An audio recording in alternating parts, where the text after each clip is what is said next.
All right, guys. Injuries from the game. Robert Beal will be in the protocol for concussion. Tatum Bethune did have a high ankle sprain. Expect him to miss a few weeks. Eddie Pinheiro, right hamstring. I'm sure he'll miss. He'll be week to week. And that's it from the game. Go ahead. Kyle, what's the plan as far as bringing in a kicker to take Eddie's job while he's gone? Yeah, we're going to bring in some guys for workout. Either they're working on that now. They're going to do it either tomorrow or Wednesday. Do you have to do the same thing at linebacker? I'm sure we'll bring in somebody possibly for practice squad. I don't. Tatum's not. I don't think he's going to go on IR. Because especially with our bye week and stuff. So I don't know if we'll have the roster spot for that. But we also have Jalen on practice squad who would be the next man up. So we'll see how that works out with the whole roster. Kyle, Curtis Robinson played a career high in snaps and also had 13 special team snaps besides. How did you think he did? I thought he did a real good job. Curtis has been preparing for that opportunity for a while, especially coming back from his ACL this offseason. Thought he did a hell of a job, and it's our whole defense just with battling through that game, losing a ton of guys throughout the game, and just being out there for 82 plays and having to do it both special teams and defense. It was a hell of an effort by Curtis and a lot of guys. Kyle, do you have any Coach, you mentioned in the locker room. Hamstring injury on Eddie? Is it a strain, a tear? It was a grade 1 hamstring. Coach, you mentioned in the locker room after the game that you had been waiting for a win like you got against the Cardinals. Just wondering, did it feel kind of like a reset or like a full execution of the game plan for the first time this season? No, it was just more about getting turnovers and not having any, and then making some big plays on in the return game on teams. Kyle, have you guys as an organization talked about the possibility of bringing in Justin Tucker for a workout? No, we haven't talked about that. Does that mean he's not coming in? He's not on your radar? I have no idea. We haven't talked about one kicker with them, so I'm not sure about anyone. I know they're putting together a group of guys to possibly bring in Tuesday or Wednesday. Have you got a chance to talk to Brock today? I'm sure everybody's wondering how after he gets through a game, how he's doing. No, I haven't talked to him today. Gave the players the day off.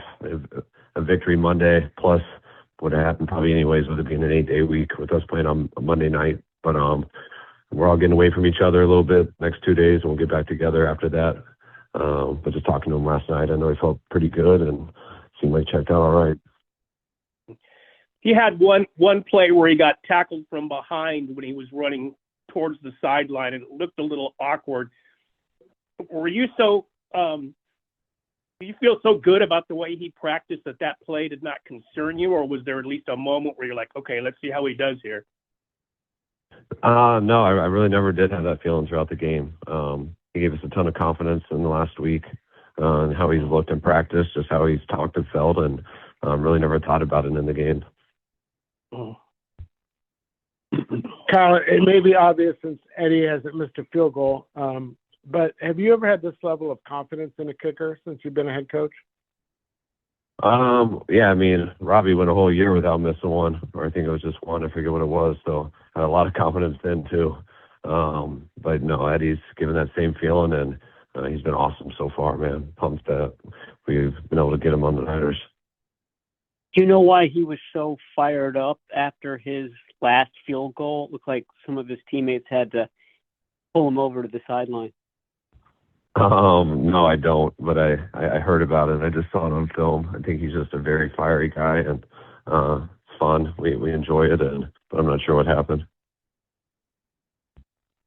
What about backup? Sorry, Jennifer. What about backup quarterback? What are your plans with Adrian Martinez? And then you've mentioned in the past that you'd like to see Curtis Rourke at least get some some practice. Is that still the plan with him? Yeah, we'll open up his window eventually to give him his 3 weeks of practice and decide what to do from there. Then Adrian, we're waiting to see if he clears waivers, see if he's an option to bring back on practice squad. Kyle, Arizona only put up 22 points, but the yardage-wise, especially by Brissett, 452 yards. What did you see from your guys in coverage once you watched the film?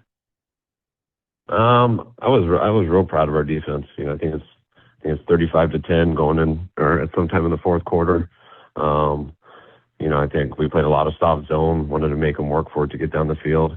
You obviously would like to get off and stuff, but losing a defensive end in that game, with Robert going down early in the game, playing with 3 defensive ends through 82 plays, and our linebackers in and out, and I just thought, I thought our guys grinded. I thought we kind of wore out big time at the end, but we were playing pretty soft coverages and just trying not to let them get back in the game. And the yardage does suck, but sometimes that's how games play out, and with the turnovers they got and how they played throughout that game, I thought the defense was really, really good.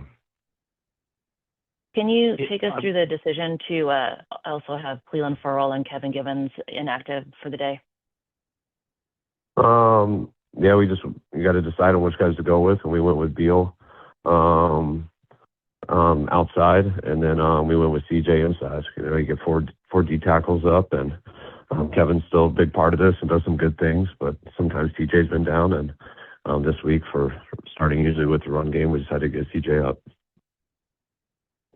How did Ricky Pearsall look, and how did he perform assignment-wise? I thought Ricky had a good game. He looked good. Couldn't tell that there was any rust or anything like that, and I thought Ricky played well.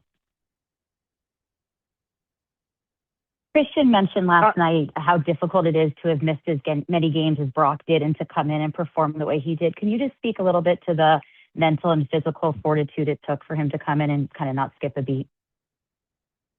Yeah, it's always a challenge, when you haven't played. I know he got to play versus Jacksonville, but that game, he totally wasn't himself because of the injury. So, really, truly going to play like himself since week 1, and then there's so much goes on in between. So, to just jump back in there and be the only guy, him and Ricky doing it, it's, there's always some anxiety and stuff like that. You always want to get to the game.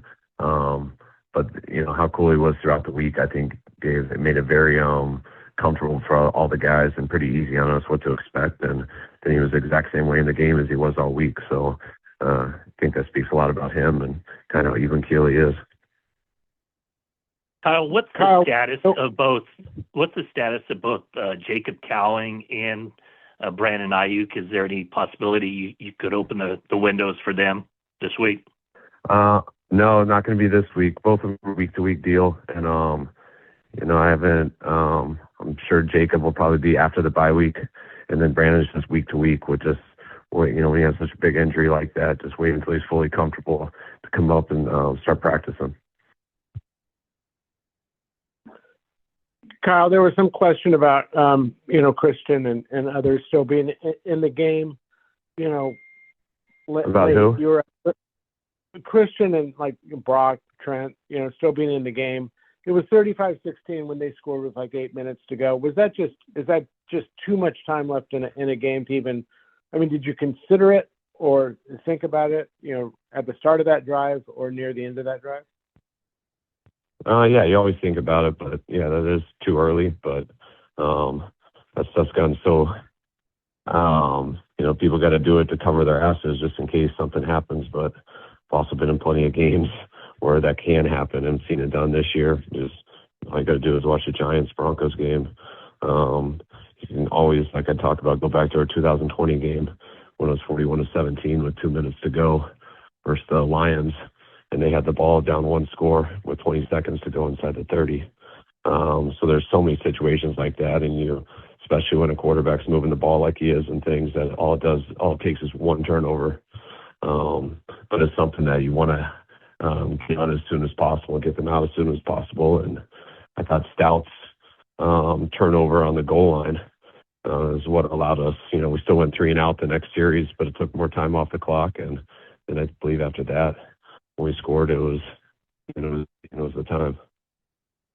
When you say cover, Kyle, what's the cover biggest? your ass, What's the when you say cover your asses, do you mean that if someone gets hurt, a frontline player gets hurt in that situation, you're going to have criticism?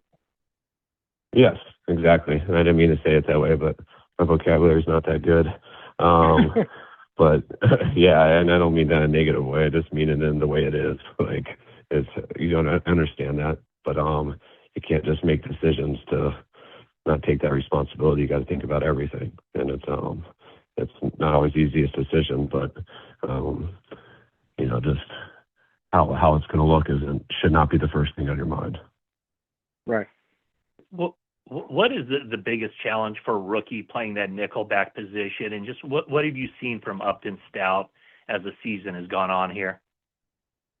Nickelback is, it's a cover corner, it's a linebacker, it's a safety. They're playing all those positions throughout 3 downs. You're playing in the box depending on what the run fits are. You can play outside in man coverage, you can play inside. There's so many things that go into that position. So it's something you got to work at all the time. And I've seen Stout battling through this whole year and doing a lot of good things. Just like he did in the game, making that turnover and things like that. He competes in the run game as much as anyone on our team. And I love how he runs and hits out there. He's gotten beat a few times, and that's stuff I know he'll continue to get better at because he's got the skill set to do it, and he's got the work ethic and the character to do it too. Kyle, what's your assessment on the pass rush? There were some pressures, but not necessarily a sack of Jacoby Brissett. Yeah, I thought we had our opportunity a couple times. I thought Jacoby hung in there really well and took a couple big hits and delivered some big time throws on a couple big plays. I like that we didn't come after him as much with calling blitzes and things like we did the week before, which allowed him to get rid of the ball and get completions. But I thought we did better not giving up the big play. The ones that we did have pressures on. So we seemed to find a better balance with that in this game. Kyle, in terms of McCaffrey, did you expect to use him this much as a receiver this season, like to help compensate for Brandon recovery? And then how much better of a receiver is he than when he first came a few years ago? Yes, we did plan on using him this much, and I think he's the same. He's always been this good. Christian his skill set is so it makes him special. So he's always been like this.